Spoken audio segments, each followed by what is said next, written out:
Frères bien-aimés, sœurs précieuses, imagine un instant un cerf assoiffé, épuisé par la course, poursuivi par des chasseurs invisibles, qui cherchent désespérément un cours d'eau au milieu du désert.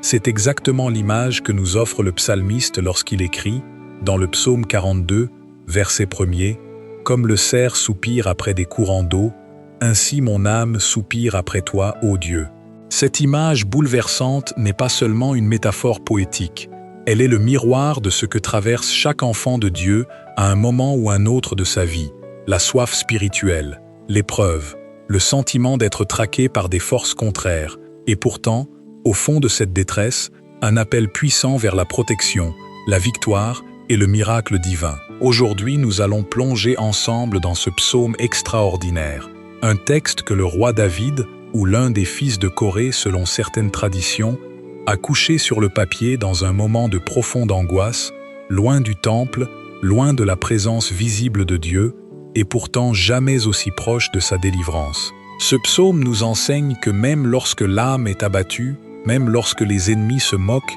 et demandent « Où est ton Dieu ?», il existe une décision spirituelle à prendre, celle de se parler à soi-même, de commander à son âme d'espérer en Dieu. Avant d'aller plus loin, je t'invite à aimer cette vidéo si elle touche déjà ton cœur et à t'abonner à cette chaîne pour ne manquer aucune des vérités bibliques que nous partageons chaque jour. Dans les minutes qui viennent, nous allons découvrir comment ce psaume ancien devient une arme de protection pour aujourd'hui, comment il ouvre la porte à une victoire spirituelle sur le découragement et l'oppression, et comment il annonce des miracles divins pour ceux qui persévèrent dans la foi malgré les larmes. Je t'invite dès maintenant à écrire en commentaire cette phrase qui résume tout. « Mon âme, pourquoi t'as-tu? Espère en Dieu. » Reste jusqu'à la fin, car nous terminerons ensemble par une prière puissante d'intercession fondée sur ce psaume pour ta protection, ta victoire et le miracle que tu attends peut-être depuis longtemps. Pour bien comprendre la portée spirituelle de ce psaume, il faut se rappeler son contexte historique et spirituel. Le psaume 42 ouvre le deuxième livre du psautier et il est attribué aux fils de Corée, une famille de Lévites chargés du chant et du service dans le temple. Contrairement à beaucoup d'autres psaumes qui célèbrent la joie de la présence de Dieu à Jérusalem, celui-ci est écrit par quelqu'un qui en est éloigné, probablement exilé au nord, du côté du Jourdain, près des monts Hermon et Mitsehar, comme le précise le verset 6 du chapitre 42. Cet éloignement géographique symbolise un éloignement plus profond, celui que ressent l'âme lorsqu'elle traverse la nuit spirituelle. Jésus lui-même, dans les évangiles, a connu cette même angoisse à Gethsémanée lorsqu'il dit à ses disciples que son âme est triste jusqu'à la mort, une expression qui résonne avec l'exclamation du psalmiste. Ce lien entre le psaume et la passion du Christ nous montre que cette détresse n'est pas un signe de faiblesse de la foi, mais une étape traversée même par le Fils de Dieu. Aujourd'hui, cette vérité est souvent négligée, car beaucoup de croyants pensent que la foi authentique doit être exempte de doutes ou de larmes, alors que les Écritures nous montrent des hommes de Dieu, comme David, Élie ou Job, traversant des vallées d'ombre avant de connaître une délivrance éclatante. Laissons maintenant nos cœurs s'ouvrir pleinement à ce texte, verset après verset, pour en extraire les principes spirituels qui transformeront ta manière de vivre l'épreuve, la prière et l'attente de Dieu. Ce psaume est un voyage en 3 mouvements, chacun se terminant par le même refrain, comme un fleuve qui revient toujours à son lit après avoir traversé des terres arides, et ce refrain constitue la clé de voûte de tout notre enseignement d'aujourd'hui. Le premier principe que nous découvrons dans ce psaume est celui de la soif spirituelle, reconnue et assumée. Le psalmiste ne cache pas sa soif, il ne fait pas semblant d'aller bien, il déclare ouvertement que son âme a soif de Dieu, du Dieu vivant, et il demande quand il pourra se présenter devant sa face. Cette honnêteté spirituelle est le point de départ de toute transformation véritable. Beaucoup de croyants aujourd'hui portent un masque, ils viennent à l'église en affichant un sourire, alors que leur cœur est brisé, ils prient des prières toutes faites, alors que leur âme crie en silence. Mais Dieu ne demande pas de faux semblants, il désire la vérité au fond de l'être, comme le dit le psaume 51. Reconnaître sa soif, c'est déjà commencer à marcher vers la source. Pense à la femme samaritaine au bord du puits de Sichar, dans l'évangile de Jean, chapitre 4, Jésus lui parle justement d'une eau qui deviendra en elle une source jaillissant en vie éternelle. Mais avant de recevoir cette eau, elle a dû reconnaître sa soif, sa condition, ses manques, ses blessures répétées à travers ses 5 mariages brisés. De la même manière, avant que la protection, la victoire et le miracle divin ne se manifestent dans ta vie, il te faut reconnaître devant Dieu, dans la vérité, l'état exact de ton âme. N'aie pas peur de dire à Dieu que tu es fatigué, que tu es assoiffé, que tu ne comprends pas pourquoi telle épreuve dure si longtemps. Cette transparence n'est pas un manque de foi. Elle est au contraire le socle sur lequel la foi authentique se construit. Le deuxième principe est celui du souvenir comme arme spirituelle. Au verset 4, le psalmiste écrit qu'il se souvient et qu'il répand son âme en lui-même, en se rappelant qu'il marchait autrefois entouré de la foule, s'avançant avec elle vers la maison de Dieu, au milieu des cris de joie et des actions de grâce d'une multitude en fête. Ce souvenir n'est pas une nostalgie stérile, c'est une déclaration prophétique. Se souvenir des jours où Dieu a agi, où sa présence était tangible, où la louange coulait librement, c'est raviver la foi pour aujourd'hui.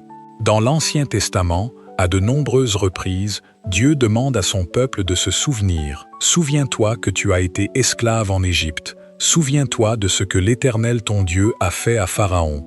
Souviens-toi du chemin que l'Éternel ton Dieu t'a fait faire pendant 40 années dans le désert. Ce principe du souvenir est une clé de protection spirituelle, car l'ennemi de nos âmes cherche toujours à effacer notre mémoire des victoires passées pour nous plonger dans le doute présent.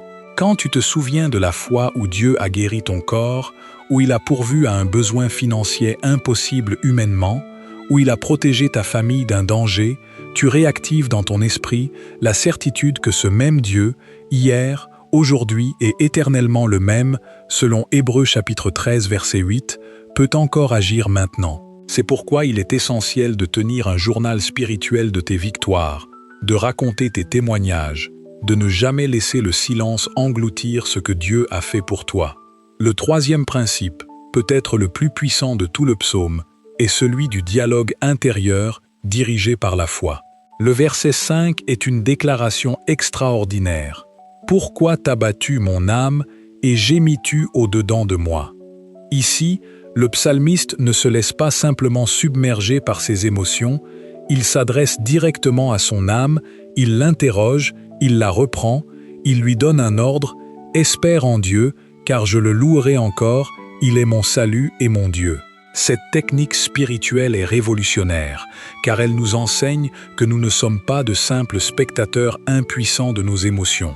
Nous avons, par l'Esprit de Dieu qui habite en nous, l'autorité de nous parler à nous-mêmes selon la vérité des Écritures plutôt que selon nos sentiments du moment. Le prophète Élie, après sa grande victoire sur les prophètes de Baal au mont Carmel, s'effondre sous un genêt et demande à mourir. Mais Dieu ne le laisse pas seul dans cette dépression, il lui envoie un ange pour le nourrir, puis il lui parle dans le murmure doux et léger, comme le raconte le premier livre des Rois, chapitre 19. De même, dans ta vie, même après une grande victoire spirituelle, l'âme peut s'abattre. Et c'est précisément dans ces moments qu'il faut apprendre à commander à son âme d'espérer, non pas par un effort humain vide de sens, mais en s'appuyant sur les promesses concrètes de la parole de Dieu. Le quatrième principe concerne la compagnie des ennemis moqueurs et la manière de leur répondre spirituellement. Le psalmiste rapporte que ses adversaires lui disent sans cesse, tout le jour, « Où est ton Dieu ?» Cette moquerie est une épreuve redoutable, car elle attaque directement la crédibilité de notre foi devant les autres. Combien de croyants ont entendu dans leur famille, sur leur lieu de travail, ou même dans leur propre cœur tenté par le doute, cette question insidieuse. Si ton Dieu est si puissant, pourquoi laisse-t-il cette souffrance continuer? La réponse du psalmiste n'est pas une justification argumentée, mais une réorientation du regard vers l'espérance future. Espère en Dieu, car je le louerai encore. Jésus, sur la croix, a également été raillé par ceux qui passaient, qui secouaient la tête et disaient qu'il avait sauvé les autres, mais ne pouvait se sauver lui-même, comme le rapporte l'évangile de Matthieu, chapitre 27. Pourtant, cette même croix, symbole apparent d'échec et de moquerie, est devenue 3 jours plus tard le lieu de la plus grande victoire de l'histoire, la résurrection.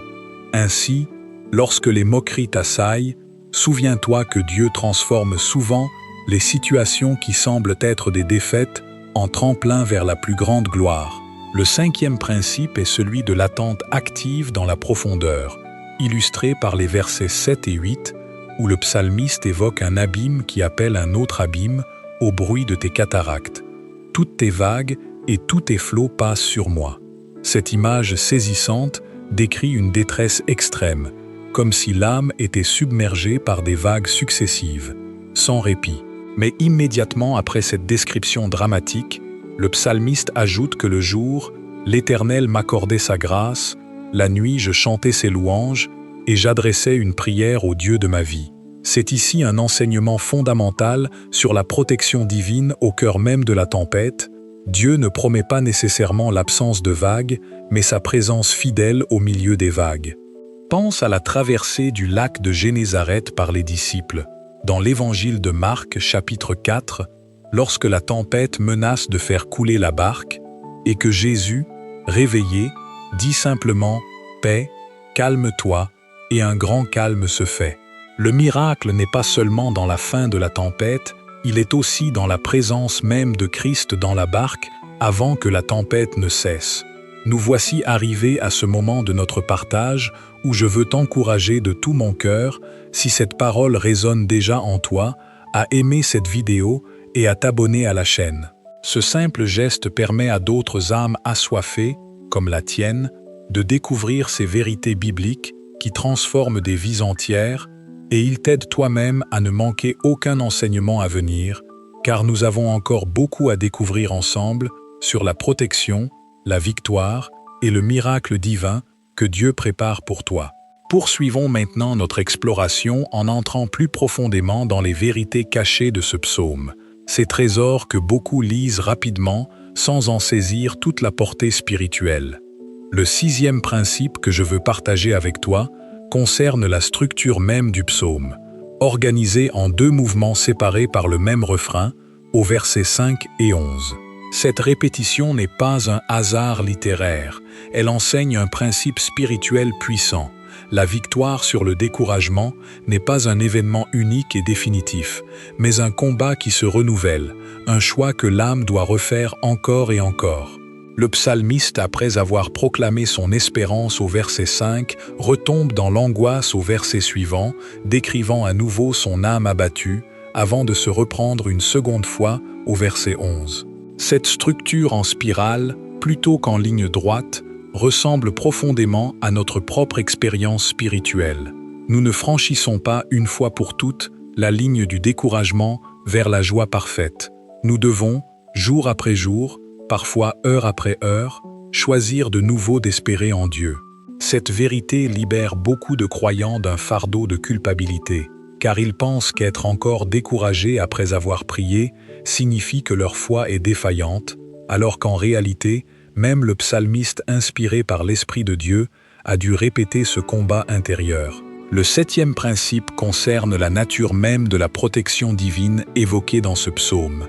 Une protection qui n'est pas l'absence d'ennemis, mais la présence constante de Dieu au milieu des adversaires. Le psalmiste ne dit jamais que ses ennemis ont disparu. Il continue de mentionner leur raillerie et leur oppression jusqu'à la fin du texte. Au chapitre 43, qui poursuit directement ce psaume dans certaines traditions, en demandant à Dieu de le délivrer de l'homme trompeur et injuste. La protection biblique, contrairement à ce que beaucoup imaginent, n'est pas toujours l'extraction miraculeuse hors du danger, mais souvent la préservation de l'âme, du cœur et de la foi au beau milieu du danger. Paul l'exprime magnifiquement dans sa 2e lettre aux Corinthiens, chapitre 4, lorsqu'il écrit que nous sommes pressés de toute manière, mais non réduits à l'extrémité, exposés à la persécution, mais non abandonnés, terrassés, mais non perdus. Cette compréhension plus profonde de la protection divine libère le croyant d'une attente déçue, car il ne mesure plus la fidélité de Dieu uniquement à l'absence totale d'épreuves, mais à la présence continue de sa grâce, de jour comme de nuit, comme le rappelle le verset 8 de notre psaume. Le huitième principe, souvent négligé dans les enseignements contemporains, concerne le rôle central de la louange nocturne. Le psalmiste précise que la nuit, il chantait les louanges de l'Éternel. Cette louange dans l'obscurité, dans les moments où rien ne semble justifier la joie, est une arme spirituelle d'une puissance redoutable contre les forces de l'oppression. Rappelle-toi Paul et Silas, enfermés dans la prison de Philippe, les pieds dans les ceps, le dos meurtri par les coups, qui, au milieu de la nuit, priaient et chantaient les louanges de Dieu, comme le raconte le livre des Actes, chapitre 16. Soudain, il se produisit un grand tremblement de terre, les portes de la prison s'ouvrirent, les liens de tous les prisonniers furent détachés. Le miracle divin est survenu au moment précis où la louange s'élevait dans les ténèbres. Cette vérité nous enseigne que la protection, la victoire et le miracle que tu attends sont souvent précédés, dans le monde spirituel, par ta décision de louer Dieu avant même de voir le changement de ta situation. La louange n'est pas la conséquence de la délivrance, elle en est souvent la porte d'entrée. Le neuvième principe concerne la déconstruction d'une idée reçue très répandue parmi les croyants, celle qui affirme qu'un chrétien véritablement rempli de foi ne devrait jamais ressentir la tristesse, le doute ou l'angoisse. Ce psaume, écrit sous l'inspiration de l'Esprit de Dieu et inclus dans le canon des Écritures, contredit formellement cette idée. Le texte hébreu original utilise des termes d'une intensité émotionnelle rare, décrivant une âme qui se répand, qui gémit, qui est plongée dans l'abîme. Si l'Esprit de Dieu a permis qu'un tel texte figure dans la Bible, c'est précisément pour légitimer et accompagner les saisons de détresse profonde que traverse tout croyant sincère. Jésus lui-même, à Gethsémanée, dans l'Évangile de Marc chapitre 14, dit à ses disciples que son âme est triste jusqu'à la mort, utilisant une expression très proche de celle du psaume 42. Si le Fils de Dieu lui-même a connu cette tristesse extrême avant sa plus grande victoire, celle de la croix et de la résurrection, alors aucun croyant ne devrait se sentir honteux de traverser des vallées semblables. Ce malentendu, qui pousse tant de chrétiens à cacher leurs souffrances derrière des sourires forcés, doit être démantelé à la lumière de ce psaume. La foi authentique n'exclut pas la douleur. Elle traverse la douleur avec l'espérance comme boussole. Le dixième principe touche aux bienfaits spirituels concrets que reçoit celui qui applique fidèlement les vérités de ce psaume. Premièrement, il reçoit une clarté nouvelle sur sa propre condition intérieure, car reconnaître sa soif est le début de toute guérison spirituelle. Deuxièmement, il développe une mémoire spirituelle active, une capacité à se souvenir intentionnellement des œuvres de Dieu, ce qui renforce sa foi pour l'avenir. Troisièmement, il acquiert la maîtrise du dialogue intérieur, cette capacité précieuse à reprendre autorité sur ses pensées et ses émotions au nom de la parole de Dieu, une compétence spirituelle qui a des effets même sur la santé mentale, comme le confirment aujourd'hui de nombreuses études sur le lien entre la parole prononcée sur soi-même et la régulation émotionnelle.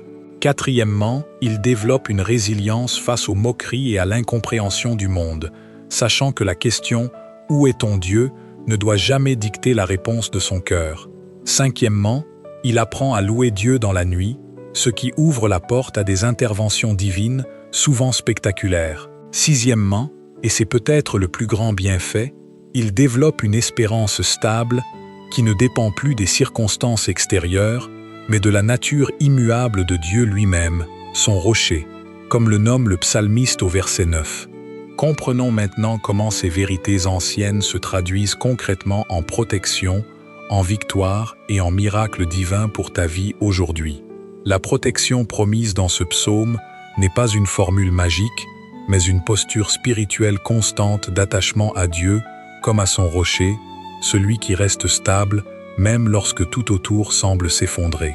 La victoire évoquée dans ce texte n'est pas seulement une victoire extérieure sur des circonstances, mais avant tout une victoire intérieure sur le découragement, victoire qui, une fois remportée dans l'âme, se manifeste ensuite naturellement dans le domaine visible de la vie du croyant. Et le miracle divin que ce psaume annonce prophétiquement c'est celui d'un retour de la joie et de la louange après une saison de larmes, comme un fleuve qui, après avoir traversé le désert, retrouve enfin son lit naturel et continue sa course vers la mer. Entrons à présent dans le cœur pratique de notre enseignement, celui qui te permettra de transformer ces vérités bibliques en actions concrètes pour ta vie quotidienne, ta prière et ta marche de foi. Il ne suffit pas de connaître intellectuellement ces principes tirés du psaume 42, il faut les appliquer avec constance et détermination pour voir la protection, la victoire et le miracle divin se manifester réellement. La première application concrète consiste à instaurer, chaque jour, un moment de vérité devant Dieu, semblable à celui du psalmiste, où tu déposes honnêtement l'état de ton âme sans chercher à paraître plus fort que tu ne l'es. Prends l'habitude chaque matin ou chaque soir de parler à Dieu comme le psalmiste parlait à son âme, en nommant précisément ce qui pèse sur toi, la peur, la fatigue, le doute, la solitude. Cette transparence n'affaiblit pas ta foi, elle l'enracine dans la vérité, et c'est sur cette vérité que Dieu peut bâtir sa réponse. Beaucoup de croyants restent bloqués spirituellement parce qu'ils prient des mots appris par cœur sans jamais toucher la réalité de leur cœur. Ce psaume nous enseigne l'exact opposé, une prière brute, sincère, parfois désordonnée, mais totalement vraie devant Dieu. La deuxième application concrète est la mise en place d'un carnet de souvenirs spirituels, un cahier ou un document où tu notes, au fil des mois et des années, chaque intervention de Dieu dans ta vie, chaque prière exaucée, chaque protection accordée, chaque provision inattendue. Lorsque viendra un jour de découragement, tu pourras, comme le psalmiste, te souvenir consciemment de ces moments et les relire, ce qui ravivera ta foi présente à la lumière des fidélités passées de Dieu. Cette discipline simple, mais souvent négligée, est une arme redoutable contre l'amnésie spirituelle que l'ennemi cherche à instaurer dans nos vies. La troisième application concerne directement le dialogue intérieur. Apprends à identifier, dans ta journée, les moments où ton âme commence à s'abattre, où les pensées négatives prennent le dessus, et entraîne-toi consciemment à faire comme le psalmiste, t'arrêter, t'adresser directement à ton âme et lui commander d'espérer en Dieu, en t'appuyant sur une promesse précise des Écritures. Par exemple, si l'angoisse financière surgit, tu peux te parler ainsi en citant Philippiens chapitre 4 verset 19 où Paul déclare que mon Dieu pourvoira à tous tes besoins selon sa richesse.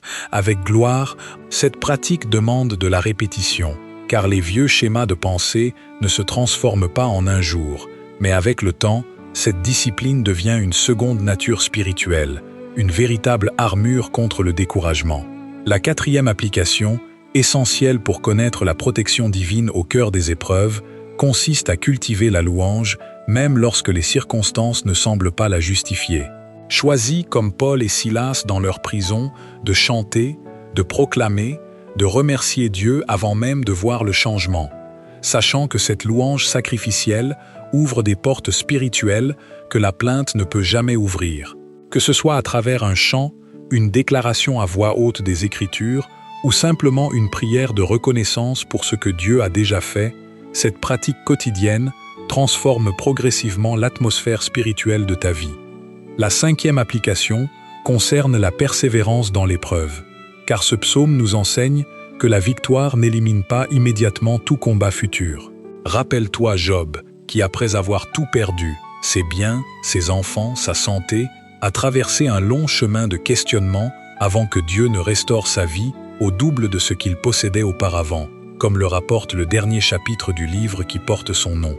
Rappelle-toi aussi Joseph, vendu par ses frères, emprisonné injustement en Égypte, qui a dû attendre de longues années avant de voir l'accomplissement du songe que Dieu lui avait donné dans sa jeunesse, comme le raconte le livre de la Genèse à partir du chapitre 37. Ces exemples bibliques ainsi que d'innombrables témoignages modernes de croyants ayant traversé la maladie, la perte d'emploi, la rupture familiale ou la persécution, nous enseignent que la persévérance dans la foi, même sans réponse immédiate, prépare toujours un terrain fertile pour le miracle divin à venir. Je veux à présent te partager une parabole, une histoire inspirée du ciel, qui résume l'essence de tout ce que nous avons appris aujourd'hui à travers le psaume 42. Il était une fois un jeune berger nommé Amos, qui gardait un petit troupeau dans une vallée aride, loin de tout village, loin de toute source visible d'eau. Chaque jour, sous le soleil brûlant, il conduisait ses brebis à travers des collines de pierre, cherchant désespérément un point d'eau, car la rivière qui traversait autrefois cette vallée s'était asséchée depuis plusieurs saisons. Amos commença à perdre espoir, voyant ses brebis s'affaiblir, leur laine ternir, leurs pas se faire plus lents chaque jour. Un soir, épuisé, il s'assit au sommet d'une colline et cria vers le ciel, demandant à Dieu pourquoi il l'avait abandonné dans cette terre desséchée, pourquoi le silence du ciel semblait si total. Alors qu'il pleurait, une voix douce, presque un murmure porté par le vent du soir, lui dit « Amos, ne cherche pas l'eau à la surface de la terre, écoute plutôt le son de mes pas, car je marche devant toi-même dans le désert. » Amos, surpris, se leva et commença à suivre une direction qu'il n'avait jamais explorée. Une direction que rien dans le paysage visible ne suggérait comme prometteuse. Il marcha pendant 3 jours, portant ses agneaux les plus faibles sur ses épaules, refusant de rebrousser chemin, malgré les moqueries de 2 autres bergers rencontrés en chemin, qui lui demandaient avec ironie où était donc ce Dieu qui l'avait envoyé dans cette direction insensée. Mais Amos avait appris, dans le secret de son cœur, à parler à son âme, à lui commander d'espérer, comme le lui avait enseigné son grand-père avant de mourir, en lui citant justement les paroles de ce psaume ancien. Le 3e jour, alors que le soleil se couchait et que ses forces l'abandonnaient presque totalement, Amos entendit un bruit qu'il crut d'abord imaginaire, un bruit d'eau vive. Il gravit une dernière colline et découvrit, caché derrière un rocher massif, une source jaillissante qu'aucun berger de la région n'avait jamais découverte, alimentée par des eaux souterraines invisibles depuis la surface. Cette source devint, dès cette nuit-là, non seulement le salut de son troupeau, mais aussi celui de tout le village voisin qui souffrait de la même sécheresse. Cette parabole nous enseigne que la voix de Jésus, douce et souvent silencieuse aux oreilles du monde, appelle toujours ceux qui ont soif à marcher par la foi et non par la vue, à avancer même quand aucune preuve visible ne confirme la promesse. Car c'est précisément dans cette marche de confiance, au-delà des apparences, que se cachent les plus grands miracles divins, ceux que Dieu réserve à ceux qui refusent d'abandonner l'espérance. Arrivons maintenant à la conclusion de notre méditation d'aujourd'hui sur ce psaume magnifique, un texte qui a traversé des milliers d'années sans perdre une once de sa puissance spirituelle, car la parole de Dieu demeure éternellement, comme le rappelle Ésaïe au chapitre 40. Nous avons découvert ensemble que la soif spirituelle n'est pas une honte à cacher, mais le point de départ d'une rencontre plus profonde avec le Dieu vivant. Nous avons appris que le souvenir des œuvres passées de Dieu est une arme puissante contre le découragement présent, et qu'il te faut cultiver activement cette mémoire spirituelle à travers un carnet de témoignages. Nous avons compris que le dialogue intérieur, cette capacité à s'adresser à sa propre âme et à lui commander d'espérer en Dieu, est une discipline spirituelle accessible à chacun et non un privilège réservé à quelques croyants exceptionnels. Nous avons vu que les moqueries et les questions du monde, comme ce « Où est ton Dieu » qui résonne encore aujourd'hui dans bien des cœurs, ne doivent jamais déterminer notre espérance, car cette espérance repose sur le rocher immuable qu'est Dieu lui-même. Nous avons médité sur la nature véritable de la protection divine, qui n'élimine pas toujours les vagues et les tempêtes, mais qui garantit une présence fidèle au cœur même de la tempête, de jour comme de nuit. Nous avons redécouvert la puissance de la louange nocturne, cette louange offerte avant même de voir le changement, à l'image de Paul et Silas dans leur prison. Nous avons démantelé l'idée fausse selon laquelle un croyant véritable ne devrait jamais connaître la tristesse, en nous appuyant sur l'exemple même de Jésus à Gethsémane. Et nous avons médité sur cette parabole du jeune berger Amos, qui nous rappelle que la foi véritable consiste à marcher vers une direction que Dieu indique, même quand rien de visible ne semble confirmer cette promesse, car la source la plus abondante se trouve souvent au-delà de la colline que nous refusons de gravir, par peur ou par découragement. Aujourd'hui, je te propose une déclaration de foi que je t'invite à prononcer à voix haute, où que tu sois, avec toute la sincérité de ton cœur. Seigneur, mon âme a soif de toi, comme le cerf soupire après les eaux vives.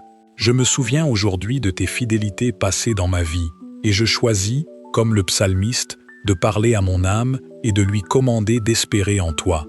Même si les vagues et les flots semblent passer sur moi, je sais que tu es présent le jour et que je peux chanter tes louanges la nuit.